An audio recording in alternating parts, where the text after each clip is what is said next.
Hello friends, इस video में हम लोग बात करेंगे क्लास 10th वालों के लिए, मैट्रिक वालों के लिए ज्योग्राफी का काफ़ी इंपॉर्टेंट ऑब्जेक्टिव क्वेश्चन। ये पहला चैप्टर है दोस्तों, भारत संसाधन एवं उपयोग से। जितने भी अभी तक ऑब्जेक्टिव क्वेश्चन पूछे गए हैं दोस्तों प्रीवियस ईयर में, और जितने भी क्वेश्चन इस चैप्टर से बनते हैं, इस वीडियो में हम लोग पूरा कवर करेंगे। अगर आप भी क्लास 10th या फिर मैट्रिक का एग्जाम देना चाहते हैं आगामी बोर्ड परीक्षा में, तो इस वीडियो को लास्ट तक देखते रहिए दोस्तों। इस चैनल को अभी तक सब्सक्राइब करके नहीं रखा है तो चैनल को जरूर सब्सक्राइब करके बेल आइकन को प्रेस कर दीजिएगा, ताकि इसी तरह का जैसे ही नया वीडियो लेकर आऊँगा आप लोग को हर सब्जेक्ट का ऑब्जेक्टिव सब्जेक्टिव चैप्टर वाइज और साथ में मॉडल सेट, तो आपको जल्द से जल्द नोटिफिकेशन मिल जाएगा। ठीक है, तो चैनल को सब्सक्राइब करके बेल आइकन को प्रेस जरूर कीजिएगा।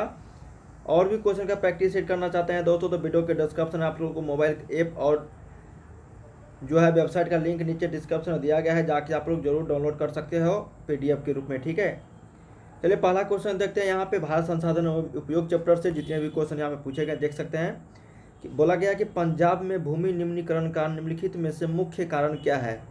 पंजाब में भूमि निम्नीकरण हो रहा है दोस्तों, उसमें से मुख्य कारण क्या है। जितने भी यहाँ पे ऑप्शन दिए गए हैं, गहन खेती, वन उन्मूलन, अधिक सिंचाई या फिर अति पशुचारण। तो ये है दोस्तों अति पशुचारण के बदल यहाँ पे कारण से पंजाब में जो है भूमि निम्नीकरण हो रहा है। ठीक है, क्योंकि भूमि जो यहाँ पे उपजाऊ, गहन खेती, वन उन्मूलन, अधिक सिंचाई, ये भूमि निम्नीकरण के जिम्मेदार नहीं है, लेकिन यहाँ पे अति पशुचारण जो है मुख्य तरह से जिम्मेदार है। 2 नंबर है दोस्तों कि किस खनिज को उद्योग की जननी माना गया है। आप लोग जानते होंगे दोस्तों, राइट आंसर आपको लोहा हो गया। यहाँ पे किस खनिज को उद्योगों की, लोहा के बिना यहाँ पे उद्योग नहीं, मतलब उद्योग नहीं चल पाएगा दोस्तों, किसी भी चीज़ का उद्योग। यहाँ पे से उत्तर 2 का C याद रखेगा। 3 नंबर है कि मेढक के प्रजनन को नष्ट करने वाला रसायन कौन है।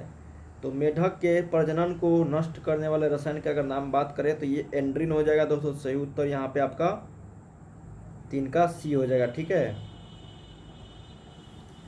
4 नंबर देखते हैं दोस्तों कि मरुस्थलीय मृदा का विस्तार निम्नलिखित में से कहाँ है। क्या क्वेश्चन है दोस्तों, मरुस्थलीय मृदा का विस्तार। तो ये जानते होंगे यहाँ पे राजस्थान में है। ठीक है दोस्तों, थार मरुस्थल भारत का सबसे बड़ा। 5 नंबर है दोस्तों कि सोपानिक कृषि किस राज्य में प्रचलित है। तो सोपानिक कृषि जो है यहाँ पे प्रचलित है दोस्तों आपका उत्तराखंड में, तो याद रखिएगा 5 का D। 6 नंबर है दोस्तों कि कोयला किस प्रकार का संसाधन है। तो कोयला जो है एक अनवीकरणीय संसाधन है। इसका मतलब हुआ कि इसको हम बार बार प्रयोग में, बार बार जो है यहाँ पे इसको बनाया नहीं जा सकता है, लाखों करोड़ वर्ष लग जाते हैं। ठीक है, एक बार उपयोग हो जाने के बाद। 7 नंबर है कि भारत में 2001 ईस्वी में कितने प्रतिशत भौगोलिक क्षेत्र में वन का विस्तार था।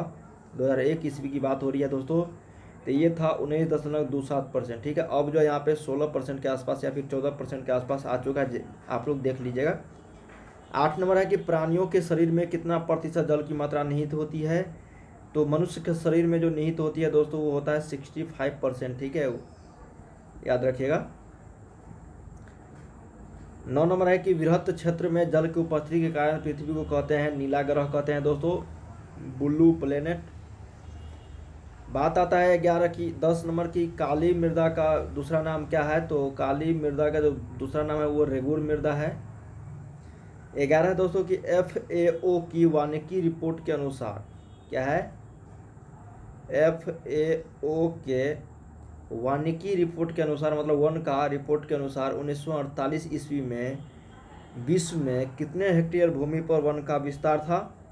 तो FAO के रिपोर्ट के अनुसार यहाँ पे था दोस्तों 4 अरब हेक्टेयर में वन का विस्तार था धरती पे। ठीक है, नेक्स्ट क्वेश्चन देखते हैं 12 नंबर क्वेश्चन है कि संविधान की धारा, क्या क्वेश्चन है दोस्तों कि संविधान की धारा 21 जो है यहाँ पे आर्टिकल 21 में किस तरह के संबंध यहाँ पे है दोस्तों, किस चीज़ को दर्शाया गया है। तो यह है वन्य जीवों तथा प्राकृतिक संसाधनों के संरक्षण के बारे में।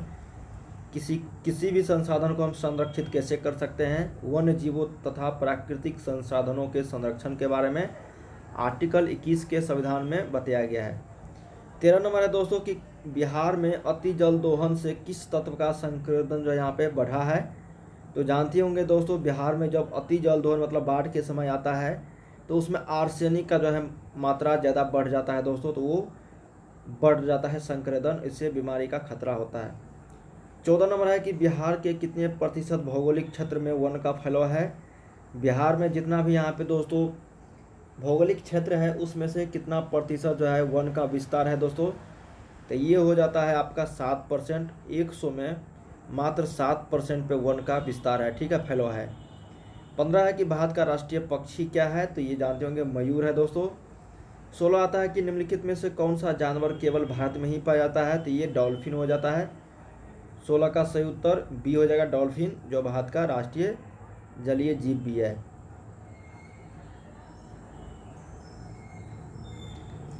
17 नंबर है कि प्राकृतिक गैस किस खनिज के साथ पाया जाता है? तो प्राकृतिक गैस जो है यहाँ पे वो पाया जाता है आपका पेट्रोलियम के साथ, ठीक है। देखिए गैस, राइट आंसर 17 का बी। 18 है कि किसका कथन है कि संसाधन होते नहीं बनते हैं? संसाधन हुआ नहीं करते, बनाए जाते हैं दोस्तों, या फिर संसाधन होते नहीं बनते हैं। ये किसके द्वारा कथन कहा गया? ये जिमरमैन के द्वारा, याद रखिएगा, जिमरमैन कहा था कि संसाधन होते नहीं बनाए जाते हैं। 19 है कि सर्वोत्तम कोयला का प्रकार कौन सा है? तो एंथ्रासाइट है दोस्तों, तो सही उत्तर यहाँ पे 19 का ए, क्योंकि इसमें 90% से एबव जो यहाँ पे कार्बन की मात्रा होती है। 20 है दोस्तों कि भारत में सर्वाधिक क्षेत्र पर किस मिट्टी का विस्तार है? तो भारत में सर्वाधिक क्षेत्र पर जो मिट्टी का विस्तार है दोस्तों, ये जलोढ़ मिट्टी का है। 21 है कि तारापुर परमाणु ऊर्जा केंद्र किस राज्य में है? तो तारापुर जो है यहाँ पे ये आ जाता है दोस्तों आपका महाराष्ट्र में, तारापुर परमाणु ऊर्जा गृह। 22 आता है दोस्तों क्वेश्चन, यहाँ पे बोला जा रहा है कि भारत के किस राज्य में सौर ऊर्जा के विकास की सर्वाधिक संभावनाएं हैं? तो भारत के किस राज्य में सौर ऊर्जा के विकास की सर्वाधिक संभावना है, ये पूछा जा रहा है। तो ये हो जाएगा आपका राजस्थान में, क्योंकि यहाँ पर मरुस्थल ही मरुस्थल है, तो वहाँ पे सौर ऊर्जा काफ़ी यहाँ पे विकास की संभावनाएं हैं, ठीक है। तो इस नंबर है दोस्तों कि यूरेनियम का प्रमुख उत्पादक स्थल है। यूरेनियम का जो उत्पादक स्थल है दोस्तों, ये हो जाएगा जादूगोरा, झारखंड में। 24 है कि निम्नलिखित में से प्राकृतिक संपदाओं में किसका भंडार सीमित है? तो ये कोयला हो जाएगा दोस्तों, तो सही उत्तर यहाँ पे 24 का ए। ये सीमित है दोस्तों, मतलब सीमित मात्रा में है, ठीक है। नेक्स्ट क्वेश्चन देखते हैं हम लोग यहाँ पे 25 नंबर है दोस्तों कि सीमेंट उद्योग का सबसे प्रमुख कच्चा माल क्या है? तो सीमेंट उद्योग का जो सबसे प्रमुख कच्चा माल है दोस्तों, वो हो जाएगा आपका यहाँ पे चूना पत्थर। 26 है कि एल्युमिनियम बनाने के लिए किस खनिज की आवश्यकता पड़ती है? तो एल्युमिनियम बनाने के लिए दोस्तों यहाँ पे प्रयुक्त हो जो होता है यहाँ पे बॉक्साइट का, क्योंकि एल्युमिनियम जो यहाँ पे अयस्क है बॉक्साइट का, ठीक है। बॉक्साइट का अयस्क क्या है? एल्युमिनियम किसका अयस्क है? तो बॉक्साइट का। बॉक्साइट के मदद से, बॉक्साइट से ही यहाँ पे एल्युमिनियम का निर्माण होता है। 27 है दोस्तों कि 1 टन इस्पात बनाने में कितने मैग्नीज का उपयोग होता है? तो 1 टन इस्पात बनाने में दोस्तों मैग्नीज का जो उपयोग होता है वो होता है आपका 10 किलोग्राम, 10 केजी, ठीक है। 28 है कि कौन भारत का सबसे बड़ा लौह उत्पादक राज्य है? तो लौह उत्पादक राज्य की अगर बात करें दोस्तों, तो वो हो जाएगा आपका कर्नाटक, तो सही उत्तर यहाँ पे 28 का है। 29 है कि सौर ऊर्जा निम्नलिखित में से कौन सा साधन है? सौर ऊर्जा निम्नलिखित में से कौन सा संसाधन है, ठीक है। तो वो हो जाएगा आपका दोस्तों मानवकृत, क्योंकि मानव के द्वारा ही ये बनाया जाता है। हालांकि ये कृत्रिम है, ठीक है, मानव के द्वारा, और ये सूर्य से प्राप्त होने वाली ऊर्जा है। 30 है कि भारत में पहला परमाणु ऊर्जा स्टेशन कहाँ स्थापित हुआ? ठीक है, ये पूछा जा चुका है, देख सकते हैं सभी क्वेश्चन। तो भारत में पहला परमाणु ऊर्जा स्टेशन जो स्थापित हुआ था दोस्तों, वो हुआ था आपका तारापुर में, तो सही उत्तर यहाँ पे 30 का डी। 31 है दोस्तों कि किस राज्य में खनिज तेल का विशाल भंडार है? तो किस राज्य में खनिज तेल का विशाल भंडार है, ये पूछा जा रहा है। तो ये हो जाएगा दोस्तों आपका असम, तो सही उत्तर यहाँ पे 31 का ए। 32 है दोस्तों कि देश के बांधों को किसने भारत का मंदिर कहा था?